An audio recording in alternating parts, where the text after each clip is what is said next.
que un menor esté 3 horas con la videoconsola no significa que sea un uso excesivo y ya potencialmente pueda tener un uso compulsivo de videojuegos y que a lo mejor 1 hora sea perfecto. Depende de las características del menor. Sabemos que las familias cada vez ponen los dispositivos, la tecnología a sus hijos en las manos a edades más tempranas y lo hacen muchas veces sin acompañamiento, sin orientación y sin supervisión.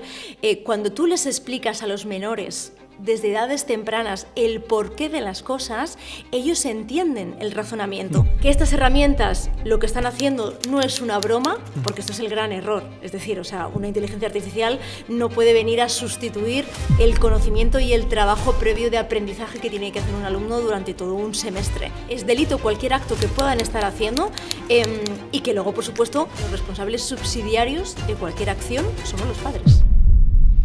Bienvenidos a In Recovery Talks, el espacio donde hablamos sin filtros sobre salud mental, adicciones y bienestar. Aquí exploramos historias reales, ciencia y estrategias para una sociedad más equilibrada, porque recuperar el control es posible y cada conversación nos acerca a entendernos mejor. ¡Empezamos! Laura, ¿tú por qué eres experta en estos temas?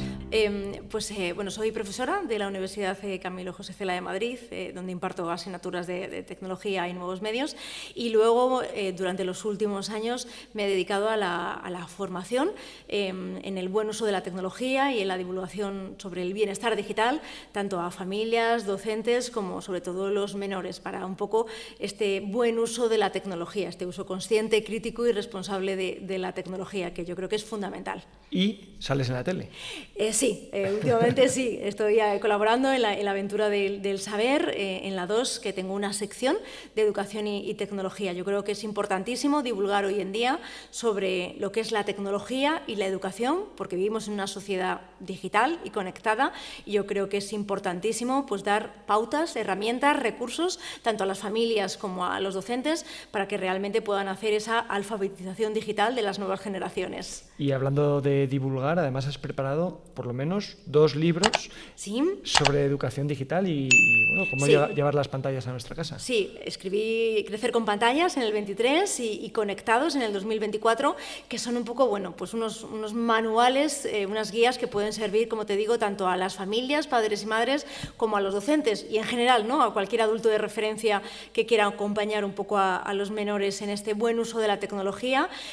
Además, no solo que he escrito yo estos libros, sino que me acompaño de grandes referentes en diferentes sectores, que yo creo que esto es muy importante, que pueden dar grandes lecturas a estas familias que están preocupadas, que están o que tienen que estar ocupadas en un poco este acompañamiento de sus hijos en el entorno digital. ¿Cuáles crees que son las señales que pueden denotar o que pueden dejar claro que yo puedo tener un problema con el uso de pantallas o mi hijo?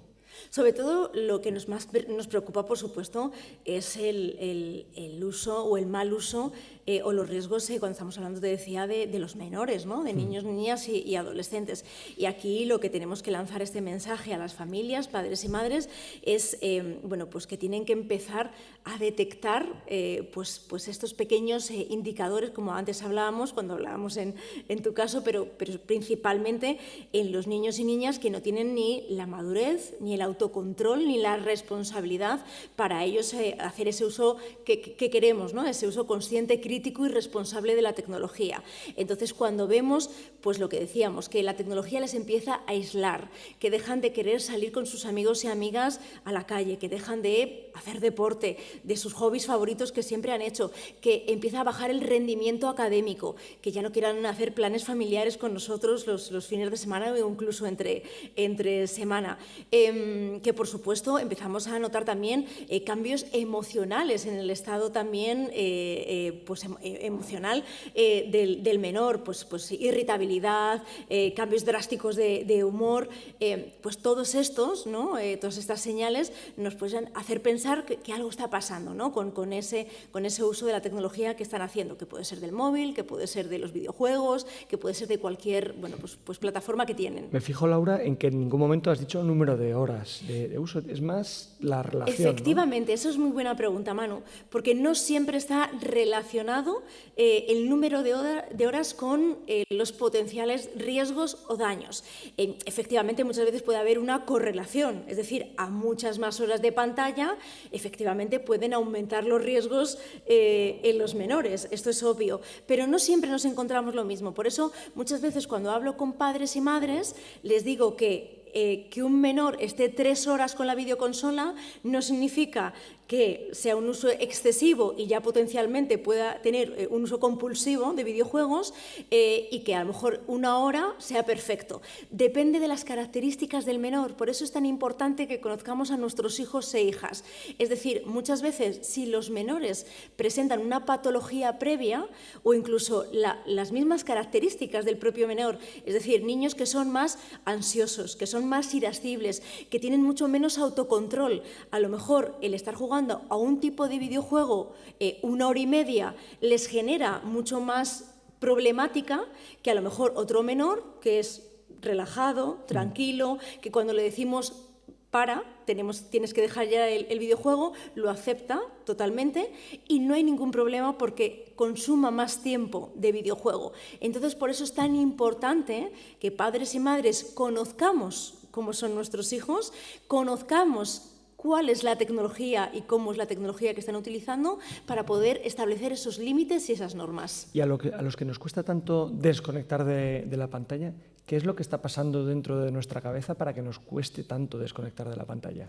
A ver, es normal porque indiscutiblemente estas tecnologías cada vez están diseñadas de una manera muchísimo más buena para mantenernos enganchados. O sea, el problema no es que sea nuestro. Todas las aplicaciones y plataformas cada vez se diseñan con unos algoritmos mucho más perfeccionados para realmente el tenernos enganchados. Es decir, el modelo de negocio es lo que llamamos time on device. Es decir, cuanto más tiempo pasamos en la plataforma, más posibilidades tenemos de recibir impactos publicitarios. Eso es su línea de negocio. Las redes sociales, ¿por qué son gratuitas? ¿Por qué podemos tener un perfil gratuito en todas las plataformas? Porque la línea de negocio es la publicidad que nosotros recibimos, aparte de los datos que gratuitamente vendemos a todas las plataformas. Nosotros somos la mercancía. Efectivamente. Sí. Por tanto, ¿qué quieren todas las tecnológicas, todas las plataformas? Que cada vez consumamos más tiempo en las plataformas. Por eso son unos verdaderos ecosistemas. Si piensas en Meta, al final, ¿Meta qué es? Meta es Facebook, es Instagram, es WhatsApp, es todo un ecosistema, no es una red social como tal. Entonces, al final, lo que hacen son mecanismos con gratificaciones instantáneas para que estemos mucho más tiempo, ese scroll infinito, esas recomendaciones, esa personalización del feed para que siempre te salgan contenidos que te gustan, y solo tenemos que saber, como adultos podemos manejarlo mucho más fácilmente. El problema es cuando los menores llegan a estas plataformas y ellos, por supuesto, como te decía, por edad no tienen esa madurez y ese autocontrol para poder gestionarse y autogestionarse con estas plataformas como debieran. Laura, lo cuentas como si las mentes más privilegiadas del planeta estuvieran trabajando para que nos enganchemos a las pantallas. Trabajan con psicólogos, eso tenemos que saberlo, por supuesto que sí. Es decir, que las grandes tecnológicas, no voy a decir que son unas mentes maliciosas que quieren volver a toda la población adicta, por supuesto, pero son empresas. Pero un poco de eso sí que hay, ¿no? Son empresas y entonces al final ellos necesitan conseguir pues sus beneficios económicos y empresariales. Entonces sí que tienen que retenernos ahí, por supuesto. ¿Y hay algún tema de corte deontológico, de ética dentro de estas empresas o iniciativas que busquen que el comportamiento empresarial pues, tenga en cuenta al consumidor, o se lo saltan a la torera? Son bastante oscuros. Por eso toda la nueva legislación, en este caso sobre todo los marcos europeos, que es lo que se está regulando, tenemos la nueva ley de servicios digitales, ¿no? La DSA, toda la regulación también, incluso nacional, que tenemos desde que se creó el Reglamento General de Protección de Datos. Toda la normativa, como te digo, tanto europea como nacional, se basa en que haya una cumplimentación de todas estas plataformas para que realmente protejan protejan la seguridad, sobre todo en este caso de los menores, es decir, para que diseñen algoritmos que sean realmente transparentes y para que hagan una tecnología mucho más ética, en este caso sobre todo, como te decía, para que haya una seguridad infantil y que creen contenidos que sean apropiados para los menores y, por supuesto, no haya contenidos ilícitos dentro de las plataformas. Sí, es verdad que en estas empresas, en las Meta, en Alphabet, Sí. ha habido voces disidentes que se han echado las manos a la cabeza, incluso que han lanzado iniciativas internas en las empresas que leía, ¿no?, que a veces han sido incluso vistas con buenos ojos entre el equipo,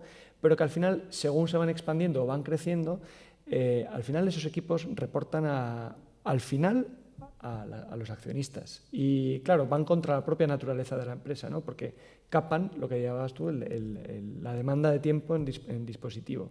Entonces, bueno, es un tema que luego en Europa podemos regular, pero si al final se están confeccionando en un sitio donde hay oscurantismo, pues es más complicado, ¿no? Sí, entonces, bueno, pues tenemos que saber exactamente las plataformas que usamos y Entonces, qué tienen. lo importante es saber que son arriesgadas y bueno, nosotros ya somos mayorcitos, Sí. pero sobre todo los niños, Sí. darles una correcta educación, sobre todo para que vayan entendiendo lo que tienen entre las manos. ¿Qué claves darías a un padre la primera vez que tiene que darle el dispositivo a un hijo? Bueno, ¿y a qué edad, no? Claro, lo primero que tenemos que saber como padres y madres es que tenemos que conocer la tecnología. Es decir, porque muchas veces lo que siempre digo, tener tecnología en nuestras manos no significa saber de tecnología. Y no necesitamos ser unos grandes tecnólogos, simplemente tenemos que querer informarnos un poco por lo que tenemos en nuestras manos y sobre todo lo que te decías tú, lo que vamos a poner en manos de unos menores.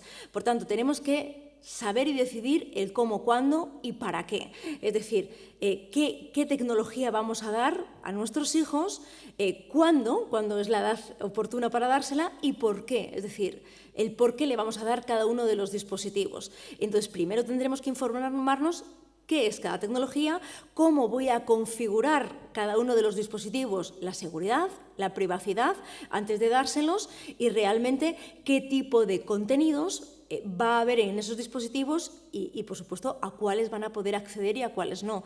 Y para eso me tengo que informar, me tengo que formar. Para poder educar, acompañar y orientar a nuestros hijos, primero me tengo que formar mínimamente en lo que es la tecnología, ¿no?, en lo que van a tener y van a ver nuestros hijos. Entonces, esto es lo que tenemos ya la obligación dentro de lo que es la patria potestad, los padres y madres, para poder educar en digital. Es decir, tenemos que formarnos primero nosotros para poder hacer esta alfabetización digital de nuestros hijos e hijas. Eso te iba a decir, porque muchas veces, ¿cómo vamos a formar a los hijos si los propios padres tienen una conducta inadecuada con pantalla? Efectivamente, somos modelos de referencia.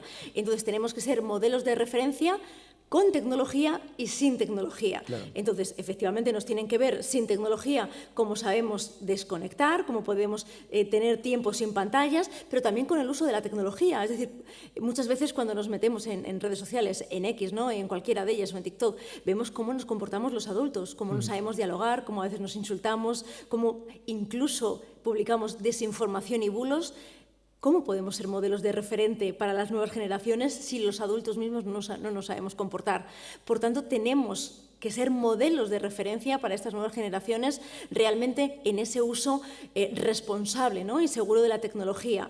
Y por eso muchas veces cuando hablo de bienestar digital siempre hablo de bienestar digital familiar, porque tenemos que poner, sí, normas y límites a los menores, porque ellos son menores, pero al final el acompañamiento tiene que ser de los adultos de referencia también en casa, para que ellos vean que es algo que realmente adultos y menores conviven en este buen uso de la tecnología. Venga, Laura, vamos a ponernos prácticos. Vamos. A un niño de 5 años, ¿le damos un móvil o no? Obviamente no. ¿Y de 10? Si es un smartphone, yo diría que no. Yo recomiendo que dispositivos como los smartphones, que son tecnologías muy potentes, por supuesto, porque llevan conexión a Internet, ofrecen grandes oportunidades, pero también abren la puerta a grandes riesgos que muchas veces padres y madres no saben gestionar todavía. Yo recomiendo no hacerlo antes de los 14 años. O sea, si se puede evitar, vamos a intentar retrasarlo hasta los 14 años, salvo excepciones. Ojo, salvo excepciones. No hay fórmulas mágicas, Manu. O sea, esto no es decir a los 14 o a los 16 o a los 18. Ojalá, pero la crianza no es tan fácil. Yo siempre digo que al final nadie mejor que un padre o una madre que conoce a sus hijos para saber decidir y para que decidan. Por eso no me gusta cuando se exige una legislación que diga a un padre o una madre cuándo tiene que hacer tal cosa. Los que tenemos varios hijos, como en mi caso antes que te contaba que yo tengo 2 hijos, tú intentas educar de una manera, tú intentas inculcar unos valores a tus hijos y luego cada uno es diferente, porque cada hijo tiene una manera de ser, ¿no? Y lo has hecho de la misma manera. Entonces, a cada uno al final le vas dando responsabilidades a edades diferentes. Por tanto, si a un padre o una madre que tiene hijos de edades diferentes y con una manera de ser diferente tienes que actuar de diferente manera, imagínate con miles de familias. Por tanto, no puede haber una fórmula para todos por igual. Habrá padres y madres que pueden tener más tiempo para acompañar a sus hijos, para orientarles y educarles, que a lo mejor deciden pues dárselo a los 12 años porque tienen esa capacitación y esa formación y esas competencias digitales, y a lo mejor hay padres que tienen que retrasarlo hasta los 14 o hasta los 15, pero desde luego los 10 años no es una edad. ¿Y qué pasa si, bueno, yo creo que no es el momento para que mi hijo tenga un smartphone? Sí. Pero es que en su clase todos lo tienen ya y, claro, hay un tema de juego social. ¿Qué hacemos en estos casos? Efectivamente, es un equilibrio complicado, y aquí toda la empatía con padres y madres que tienen que luchar entre sus convicciones, lo que ellos quieren, por supuesto, y la presión social a la que se ven hoy en día, por lo que tú decías, ¿no? Porque todos los amigos, toda la clase, pero también tenemos que pensar que no siempre es que se va a frustrar, es que va a ser el único. Yo en mi caso, a mi último hijo, ¿no? al pequeño, que ahora tiene 18, fue el último de su clase, yo casi te diría el último del colegio, que tuvo su smartphone, que tuvo perfil en redes sociales, porque decía, además él mismo se lo decía a sus compañeros, que siempre decían, pero tío, ¿cuándo vas a tener un móvil? Pero tío, ¿cuándo vas a tener perfil en Instagram? Y al final él decía, que mi madre trabaja en esto, que me dejéis en paz, que hasta los 14 no me va a abrir la cuenta en las redes sociales. Cuando tú les explicas a los menores desde edades tempranas el porqué de las cosas, ellos entienden el razonamiento. O sea, no es como en mi época cuando mis padres me decían no porque lo digo yo. O sea, y ahí se acababa la conversación. Si tú conversas con ellos, si dialogas con ellos desde edades tempranas, antes, por supuesto, de darles los dispositivos, ese camino se hace mucho más fácil, porque ellos comprenden qué es la tecnología, lo bueno que va a tener y los riesgos que también entraña. Por eso la conversación y el diálogo es fundamental. Pero Laura, cuando tú empiezas a tener el móvil con 14 o 13 o 15 años, sí, me hablas de, oye, ya el smartphone. El smartphone tiene muchas funcionalidades. Sí. Entonces, yo no sé, ¿empiezas de golpe o vamos usándolo poco a poco con algunas Perfecta, herramientas? muy buena esa pregunta. Efectivamente, das ese primer smartphone y, por supuesto, lo que yo siempre digo a las familias es que, ni mucho menos, como vemos muchas veces en la calle, no tiene que ser un smartphone de alta gama, que vemos a niños de estas cortas edades con un dispositivo que vale muchas veces la nómina de uno de sus padres, que es tremendo, y con tarifa de datos ilimitada. Esto, ¿cómo vamos a pensar que nuestros hijos van a adquirir el autocontrol y la autorregulación si les damos una tarifa de datos ilimitada desde el primer momento con un dispositivo, como te digo, de gama alta? Entonces, indiscutiblemente no. Y te pongo el ejemplo, como decíamos, ¿no? Vamos a lo práctico. Mis hijos han tenido siempre móviles heredados. O sea, salvo ahora que ya son mayores, como te digo, más de 20 años los dos, nunca les hemos regalado un dispositivo, ni por los cumpleaños, ni por las navidades, ni por las buenas notas. Nunca ha sido una gratificación, porque si haces eso, le dan una importancia a ese dispositivo que no debe tener. No es un regalo, no es una recompensa, es una herramienta que facilitamos los padres y madres para que socialicen, para que se comuniquen, para que aprendan, incluso a veces para que se entretengan, pues como les facilitamos una tableta o un ordenador para que estudien. Ese tiene que ser el propósito, pero no puede ser un regalo que les damos cuando sacan buenas notas y que se lo quitamos cuando sacan malas notas. Eso es el error, ¿vale? Por tanto, muchas veces, si podemos, vamos a darles móviles antiguos, heredados, o de gama baja, que también los hay, y vamos a limitar los datos. Mi hijo todavía, y tiene 19 años, no tiene tarifa ilimitada de datos, porque si viene de la universidad y se viene viendo serie de Netflix todo el camino y se chupa los datos, pues hay amigo, hasta el mes que viene no hay más datos. Autocontrol. Entonces, eso es lo que tienen que comprender los padres, que debemos enseñar. La crianza no acaba a los 14 años, a los 15 años, ni a los 18 ni a los 20. Siempre seremos padres y siempre tenemos que seguir educándoles y formándoles. Fíjate que con el tema de los dispositivos me ha impresionado, porque es cierto, ¿no?, que hay gente que tiene a los hijos que tienen un móvil que cuesta una nómina de los Totalmente. padres. Y es que parece que los regalan, ¿no? En la sociedad ha adquirido una prioridad para todo el mundo. Y todo el mundo tiene que tener el último iPhone o el último Samsung. Sí. Y realmente, ¿cómo nos han convencido las empresas, las marcas, para que lo veamos de un modo tan prioritario o que lo asociemos, como la Coca-Cola, a la felicidad, cuando realmente para nada, ¿no? Es una de las mayores trampas que hay. Te compras un dispositivo y te hace ilusión los primeros 15 minutos. Después ya, o sea, no nos gastamos el mismo dinero ni en deporte, ni en viajes, no, en el dispositivo. Pero ya no solo en la trampa de comprarse dispositivos caros. Es que ahora también, una cosa que antes estaba un poco tapado y parece que ya es muy común, y lo que es más preocupante, los que entran, los que vienen, sí, ya lo tienen interiorizado como una cosa normal, que es las compras vía app. Una cosa que antes era una cosa... Quiero decir, yo cuando de repente compraba algo con una app, aunque sean 4,90, es que me escandalizo, voy directamente a borrarlo, a desuscribirme, porque, no sé, lo veo como algo absolutamente innecesario. Pero ya no, ya vienen con las compras de cofres, con las compras dentro de los videojuegos, etc. Esto es un nuevo modelo de negocio y muchas veces está asociado quizá al gambling, ¿no? Al juego con apuestas.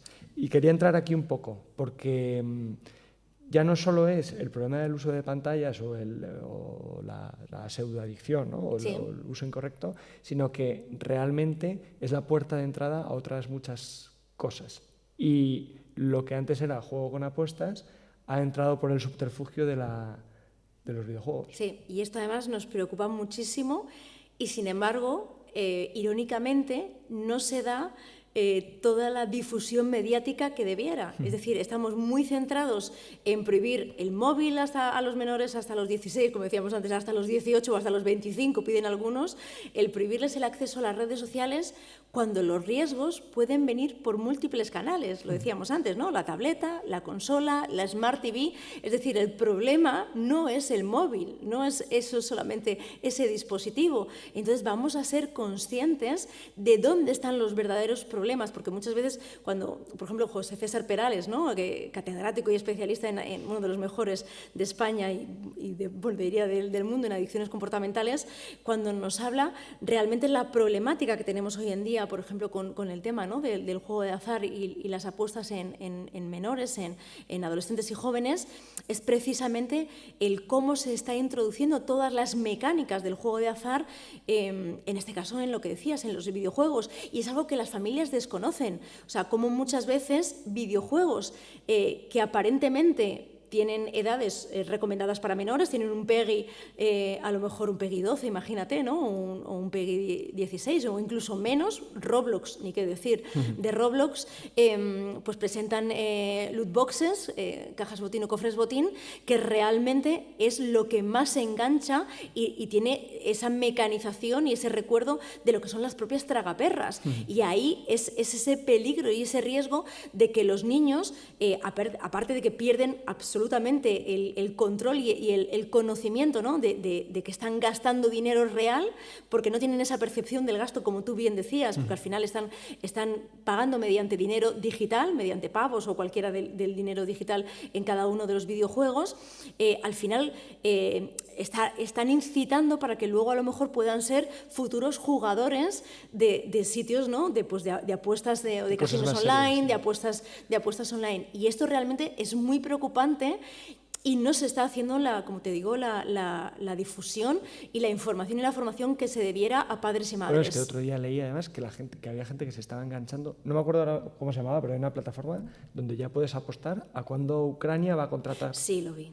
efectivamente. O sea, ya sí. estamos llegando a unos niveles Sí. de gambling tremendos. Sí. Sí, y además incluso ya no solamente es que hayamos visto cómo ha subido el índice de adolescentes y jóvenes que están apostando online, es que incluso en presencial, aunque sepamos que está prohibido, ¿no?, en España por ley que los menores de 18 años, por supuesto, apuesten, sabemos que no se cumple, que hay menores apostando, lo dicen, ¿no?, los estudios del Plan Nacional sobre Drogas y Edades, incluso presencialmente. O sea, sabemos que hay menores, entrando, porque ¿no? se ha cambiado la percepción también del tiempo del ocio.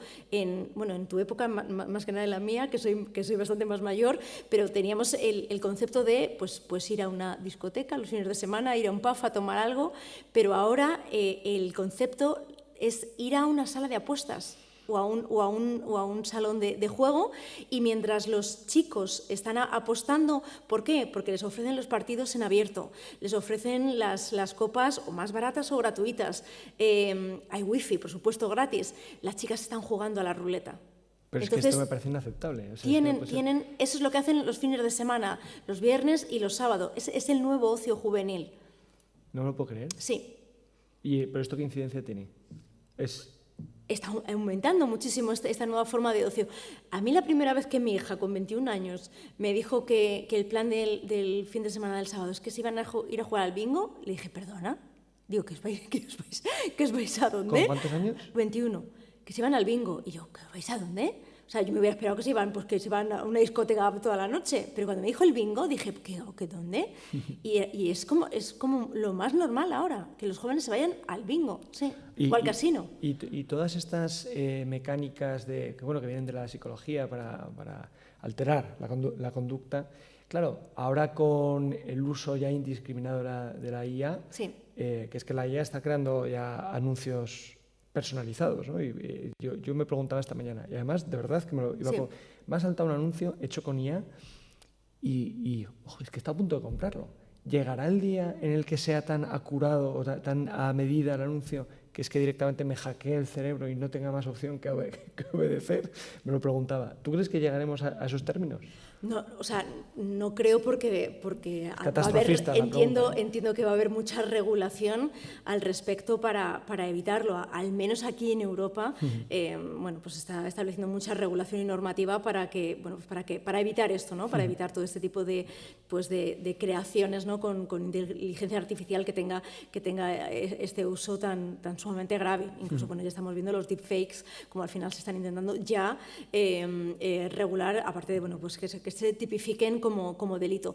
Pero sí que es verdad que lo fundamental es que empecemos ya a educar y formar en las aulas para fomentar y desarrollar este pensamiento crítico en los menores desde edades más tempranas. El otro día leía que en diversos países europeos se iba a formar ya desde los 3 años para realmente empezar a detectar lo que era una información manipulada que ya nos viene en cualquier formato. Antes me acuerdo que se hablaba de fake news. Obviamente ya desde el 2018 ya una comisión que hubo europea nos empezó a instar que no habláramos de fake news, sino de bulos o desinformación, porque ya el formato no era de news, de fake news. Ya no son noticias solamente las que se manipulan, sino que ya vemos que se manipula un vídeo, una imagen, un audio. O sea, cualquier formato nos puede aparecer ahora que viene manipulado, y cada vez es mucho más difícil de detectar.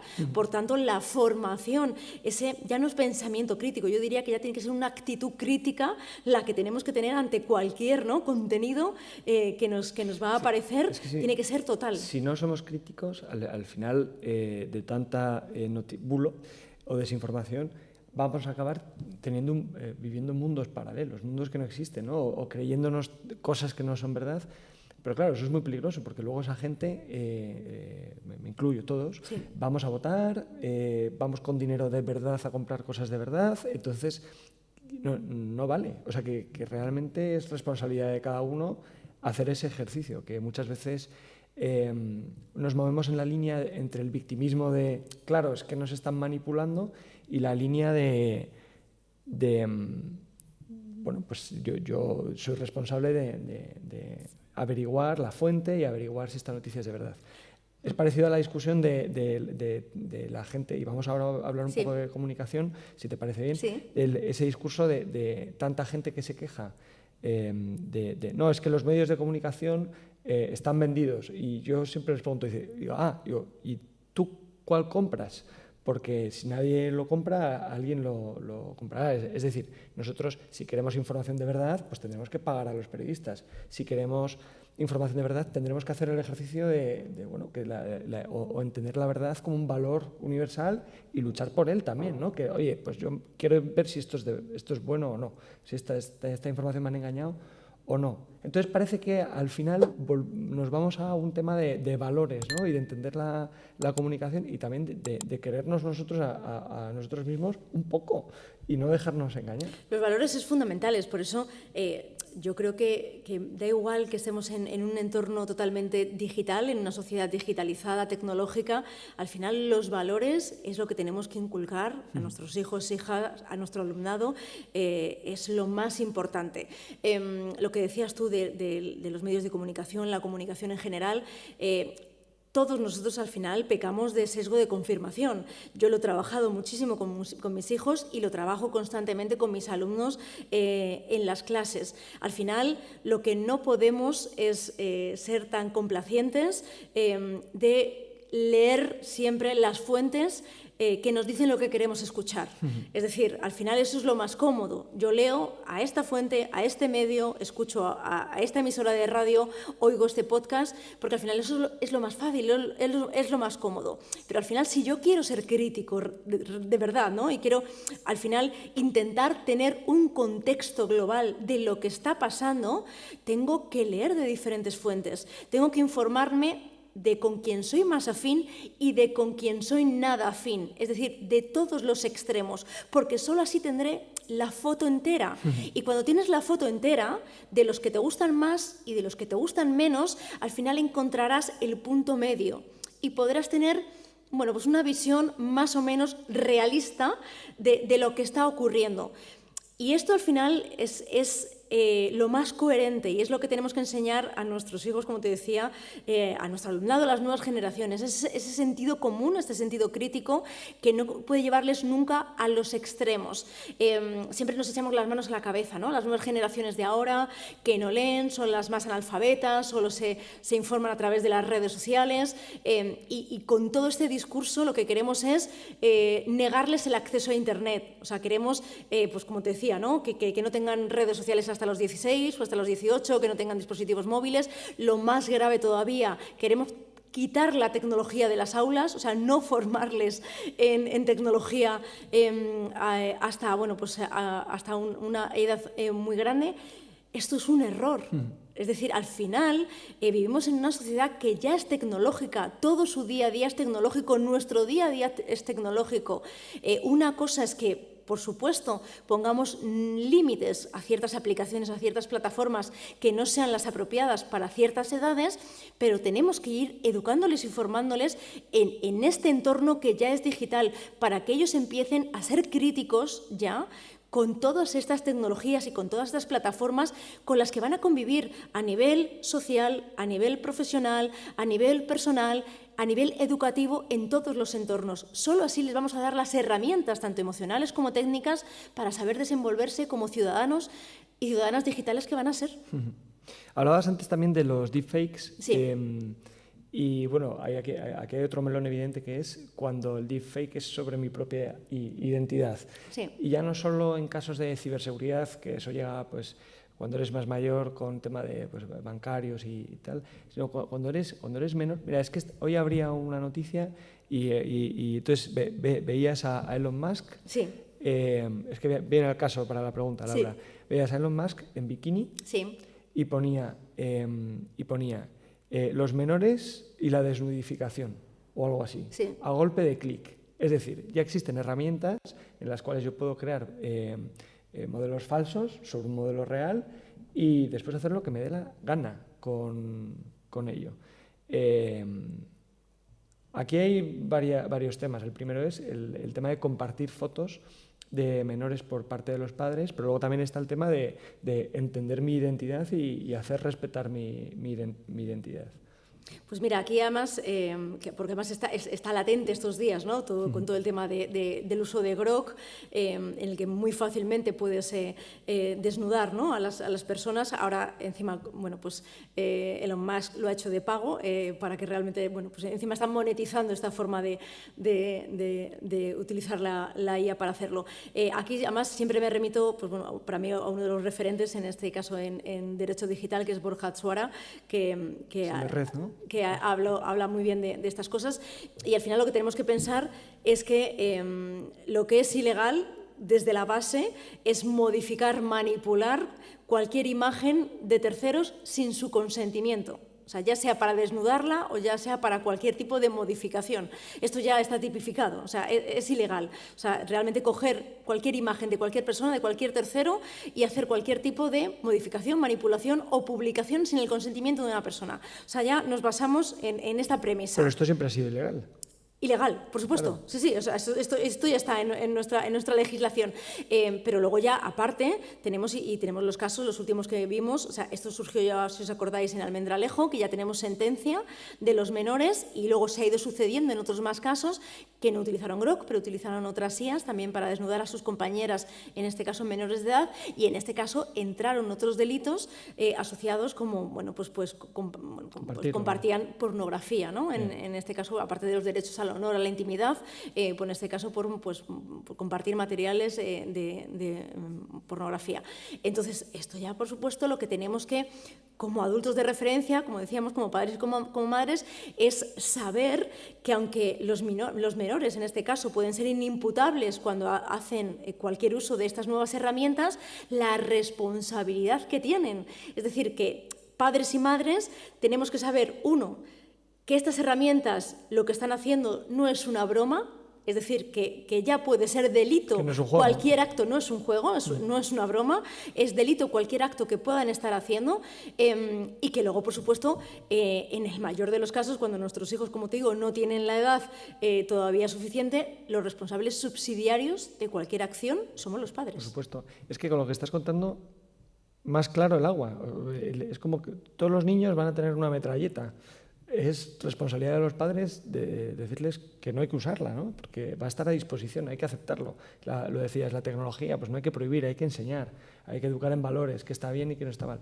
Y sobre todo, pues que los padres paguen el pato, porque al final son los responsables de... Claro, pero no lo conocen. Es decir, ya están llegando las primeras sanciones de la Agencia Española de Protección de Datos. Por ejemplo, ha habido sanciones de 5.000 euros, 6.000 euros a familias porque su hijo o su hija ha suplantado la identidad de un compañero en Instagram. Para ese menor seguramente haya sido incluso una broma, o no lo sé, o ha sido un caso de acoso, ¿no? De ciberbullying. Pero es que imagínate la responsabilidad que ha caído en las familias. Por tanto, estas familias ya tienen que saber que esto puede pasar, que este riesgo puede pasar, que esto lo pueden hacer los menores, y la responsabilidad para cada una de las partes. Por eso estas conversaciones son imprescindibles hoy día ya en casa. Sí, sí.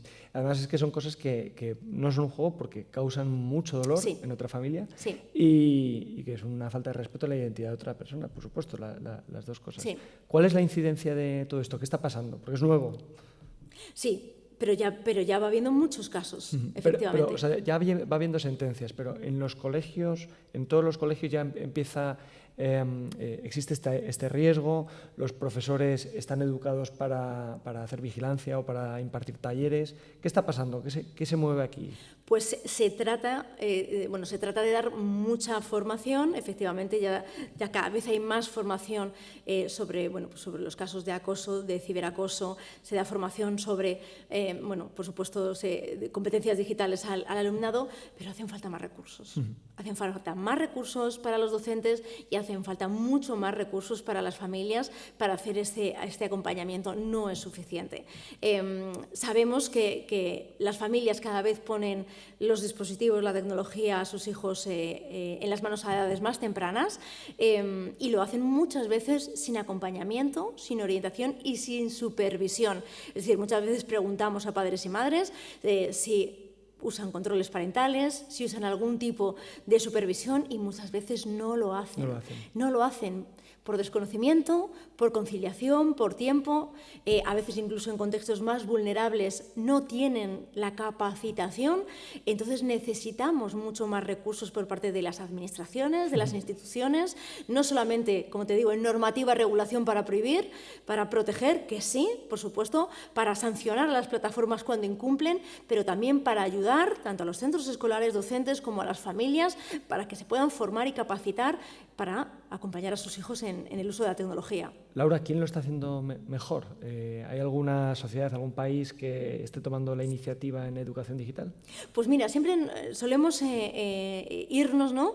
Como te digo, últimamente vemos que tiramos mucho hacia esos titulares más controvertidos, ¿no? De Suecia, hecha atrás en su desdigitalización, o la digitalización y vuelve a lo antiguo, vuelve a los libros.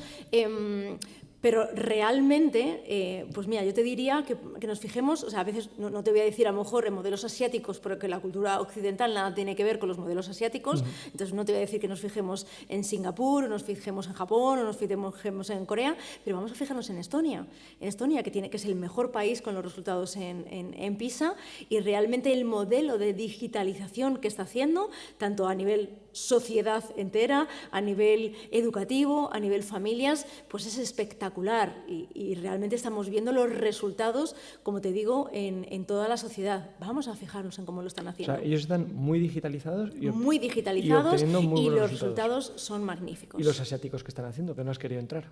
No, porque podemos... Sí, que no viene al caso, pero claro, por no, porque curiosidad. decimos que, podemos decir que el modelo de educación nada tiene que ver con lo que es nuestro modelo, el concepto que tienen. O sea, por ejemplo, te diría, en Japón, cuando salen los universitarios de la universidad, ellos salen con la idea de qué pueden aportar a su país, a la sociedad, en los próximos 100 años. O sea, tienen una visión por su país, por la sociedad en la que van a convivir, que nuestros universitarios, ya te digo yo, que no salen con esa idea, ni mucho menos. O sea, tienen un modelo educativo y una visión de la educación que nada tiene que ver con la nuestra. Entonces, ¿cómo están introduciendo los sistemas o el sistema educativo para el aprendizaje de la inteligencia artificial? No tiene nada que ver como lo estamos haciendo nosotros. ¿Nosotros cómo lo estamos haciendo? ¿Cómo están las aulas ahora mismo? Pues a trompicones, como siempre, mal. Como siempre. Algunas bien, otras muy mal. Pues como hicimos con la digitalización de las aulas, con la tecnificación de las aulas, muchas veces, salvo pues grandes ejemplos que lo han hecho muy bien, pero bueno, pues utilizamos todos los fondos que venían, ¿no? Muchas veces que venían de Europa, y lo que se hizo, lo que vimos es una tecnificación de las aulas. Llenamos las aulas de cacharros, de iPads, de Chromebooks, de pizarras digitales, pero nos olvidamos de lo más importante, que fue la formación al cuerpo docente. O sea, no dimos las herramientas pedagógicas realmente a los docentes para saber cómo introducir la tecnología con unos objetivos y con una estrategia. Por tanto, no tenía ningún sentido. Entonces, lo que muchas veces vimos es que cogimos un libro en papel, lo digitalizamos y lo metimos en un dispositivo tecnológico, y se estaba haciendo exactamente lo mismo. Y eso no es ningún tipo de innovación, no se hizo ninguna innovación ni tecnológica ni educativa. Entonces, eso no es... O sea, nadie hemos querido ni nadie queremos tener a menores, a niños, leyendo un iPad o un Chromebook durante 8 horas sin que suponga un incremento del aprendizaje, que por supuesto. La digitalización no es pasar los documentos a digital. No. Es utilizar un montón de aplicaciones, de herramientas, como puede ser la realidad aumentada, la realidad mixta, la robótica, la programación. Es decir, hay muchas herramientas tecnológicas que podemos implementar en el aula que pueden facilitar el aprendizaje o aumentar el aprendizaje, la motivación del alumnado, siempre que haya una metodología, por supuesto. Y ahora con la inteligencia artificial me temo que va a ocurrir lo mismo, exactamente igual. ¿Cómo sería un buen uso de la inteligencia artificial? Te voy a preguntar primero para estudiar y después para investigar, ¿no? Porque hay mucho debate con este tema. Sí, pues con cautela y con sentido común. O sea, no como hicimos con la tecnología, ahora a cascoporro, ¿no? Ahora vamos a meter toda la inteligencia artificial en las aulas, tanto para el cuerpo docente como para el alumnado. Vamos a meter todo como en todas las áreas de manera transversal, y todo tiene que tener inteligencia artificial, todos los trabajos y toda la metodología se tiene que utilizar la IA, o no. Vamos a ver dónde se necesita, cómo vamos a enseñar a nuestro alumnado a utilizar la inteligencia artificial y para qué, lo más importante. Entonces, mientras que no tengamos claro el para qué la vamos a utilizar, el por qué y cuándo la vamos a utilizar, pues a lo mejor no es necesario utilizarla. A mí me pasa que bueno, la uso, te reconozco, como un buscador avanzado. Y claro, yo veo todos esos botones que tiene. Y estoy deseando hacerme algún máster o algún curso para entender cómo usarlo mejor. Pero sin el objetivo de que cambie mi vida al completo. Sino, oye, un poco, o procesos que a lo mejor son más tediosos o no me gustan, o tal, pues que me ayude aquí. Pero cuando haces investigación, el buscador de las inteligencias artificiales, pues bueno, tiene ese sesgo, ¿no? de que te coge siempre los mismos artículos o siempre los mismos autores. Entonces, bueno, si buscas bien, no. Pero lo que quiero decir es que yo estoy seguro de que la mayoría de la gente lo utiliza como yo, o sea, mal, para hacer cosas que a lo mejor ya hacían bien fuera del entorno IA, como investigar, y creyendo que lo están haciendo mejor, a lo mejor lo están haciendo peor, aunque ahorren algo de tiempo, pues no dan con el mayor riesgo puede ser pues no dar con el artículo con el que tenías que dar, ¿no? ¿Por qué? Porque no has sabido utilizarlo. Entonces, bueno, pues yo creo que hay que formarse con la IA mucho. Sí. ¿En las universidades cómo lo estáis haciendo? Pues el gran problema, lo que nos encontramos sobre todo es cómo intentamos formar al alumnado para que precisamente la use pues como una herramienta que sirva para ampliar su conocimiento y no realmente que sea una herramienta que sustituya su aprendizaje, que esto es lo más complicado. Es decir, lo que tenemos que enseñarles es que primero tienen que tener un conocimiento base, o sea, eso es fundamental, tienen que nutrirse ellos primero con lecturas, con un estudio previo, o sea, tenemos que tener ese conocimiento base y una vez que tenemos el conocimiento podemos lanzarnos a la IA para ampliar el conocimiento, para preguntar una serie de dudas o incluso para volcarle nosotros lo que ya hemos previamente escrito, lo que ya hemos trabajado y que nos pueda dar unas conclusiones, que nos pueda decir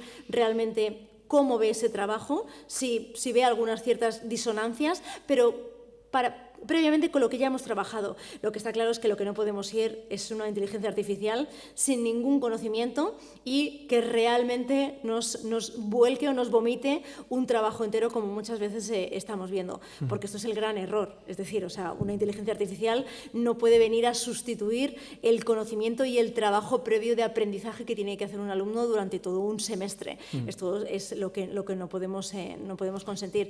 Por eso, al final, los profesores tenemos que estar cambiando y estamos cambiando la metodología de evaluación para ver que esto no está ocurriendo. Es decir, que lo que antes hacíamos, que muchas veces pues pedíamos un trabajo final de investigación escrito, que pedíamos un examen final, pues ahora tenemos que cambiar esas metodologías, porque ya no nos sirven. Al final, o sea, yo, por ejemplo, ahora que estoy evaluando a mis alumnos del primer semestre, estoy haciendo presentaciones orales para que ellos me cuenten en lo que están investigando y lo que me van a presentar como trabajo final. Qué lista. De eso no te escapas, claro, a cantar como los opositores. Por supuesto. Entonces me han hecho previamente, antes de Navidad, una presentación oral de lo que están investigando y lo que me van a presentar ahora en enero y, por supuesto, además, en esa presentación yo les hago preguntas base de todo lo que hemos dado durante el semestre. Bueno, pues que sepan los que van a empezar a estudiar que la IA no se va a sacar la carrera por ellos, porque Laura y otros profesores efectivamente están evaluando cómo hay que hacerlo. Ahí estamos. Sí. Y además que, por supuesto, en la comunicación oral me parece básica y todo el alumnado que está estudiando en una universidad tiene que tener estas habilidades para comunicarse, es fundamental. Laura, y dentro del futuro ya no tanto de la docencia, sino de la parte investigadora y el tema de las revistas, últimamente se habla de que hay demasiada producción de artículos de muy poco valor. Y luego está, pues, sumado esto al uso de IA, que parece que es la enzima que permite hacer todo esto muchas veces. ¿Hacia dónde vamos? ¿Se va a regular? ¿Qué opinión hay? Pues mira, justamente leía una investigadora, no recuerdo ahora mismo el nombre, leía una investigadora el otro día que hizo una reflexión que me encantó, que la compartió Carlos Magro, que le leo mucho a Carlos Magro, y hablaba de que realmente era un auténtico sinsentido, porque se estaba utilizando muchísimo la inteligencia artificial para realizar ya no solo artículos, papers, ¿no?, de investigación, sino TFGs, TFMs, tesis doctorales, cuando al final el concepto que uno tiene, sobre todo, no eran TFGs o TFMs, ¿no?, que al final son estudiantes, pero cuando hace alguien una tesis doctoral es porque tiene el sentimiento y el sentido de aportar algo a la sociedad, o sea, de aportar un valor, un conocimiento para toda la sociedad. Cuando pierdes eso, realmente cuando pierdes esa voluntad de aportar conocimiento, porque lo estás haciendo con una inteligencia artificial prácticamente todo el trabajo, pues realmente pierde el sentido totalmente de tu capacidad, ¿no?, como investigador. Sí. Y que luego, Laura, que no nos engañemos, que no te lo has estudiado, que se va a notar, que cuando te presentes como experto en algo, porque te has doctorado en algo, pero te lo ha hecho la IA y te hagan una pregunta y no conozcas al autor, pues vas a quedar como un papanatas, porque no te lo sabes. Pero eso aparte, por Quiero supuesto. decir que cada uno vea, es lo mismo que hablabas antes, de cada uno que vea los valores de cada uno, pero si te quieres convertir además en una profesión que no destaca por ser bien pagada, ¿no?, que sobre todo es reputación y academia. Por supuesto, nadie lo hace para hacerse rico, yo creo. Por eso te digo, jolín, pues si tienes voluntad de academia, pues es el sinsentido. Estoy completamente de acuerdo con ese autor. Pero yo creo que en eso está la ética de las personas. Sí. O sea, yo creo que cada uno sabemos de lo que podemos hablar y de lo que no. Y entonces cada uno tenemos nuestras líneas rojas en las que sabemos, pues de esto puedo hablar y de esto no. Y si me ofrecen dar una ponencia, escribir un artículo sobre esto, yo sé que aquí esto no es mi expertise y aquí nunca me voy a meter, por mucho que pudiera complementar, ¿no?, o complementar mi campo de estudio, lo pudiera, bueno, pues mejorar un poco más. No, o sea, este no es mi campo de estudio, o sea, mi aprendizaje llega hasta aquí y desde luego, pero eso es la ética personal de cada uno. Al final casi siempre acabamos volviendo a los valores. A los valores. Es que es fundamental. Laura, ¿eres optimista? Soy una persona positiva, más que optimista. Que siempre hago un poquito esa matización. Es decir, o sea, más que optimista en pensar que todo va a salir bien y que nunca va a pasar nada malo, pues me considero una persona verdaderamente positiva. Es decir, me levanto contenta y feliz todos los días, luego el día se puede torcer o no, eso muchas veces no lo podemos prever, pero tengo una actitud siempre positiva ante la vida. Entonces siempre intento estar con una sonrisa, aunque bueno, a veces vienen momentos malos, o sea, eso, como te digo, no podemos evitarlo, pero siempre, bueno, intento pues, enfrentarme a las cosas, como te digo, con una sonrisa y con esa actitud positiva. Yo creo que esa es la cuestión. Y los demás lo agradecen, seguro. Espero que sí, al menos. Bueno, Laura, ha sido un placer tenerte. Muchas gracias. Gracias por escucharnos y acompañarnos en este episodio de In Recovery Talks. Si esta conversación te ha hecho reflexionar, compártela y ayúdanos a seguir derribando barreras en salud mental y adicciones. Si te ha gustado y quieres estar al día, suscríbete a nuestro canal y encuéntranos en tu plataforma favorita y en inrecovery.es, porque hablar de esto es parte del cambio. Nos escuchamos en el próximo episodio.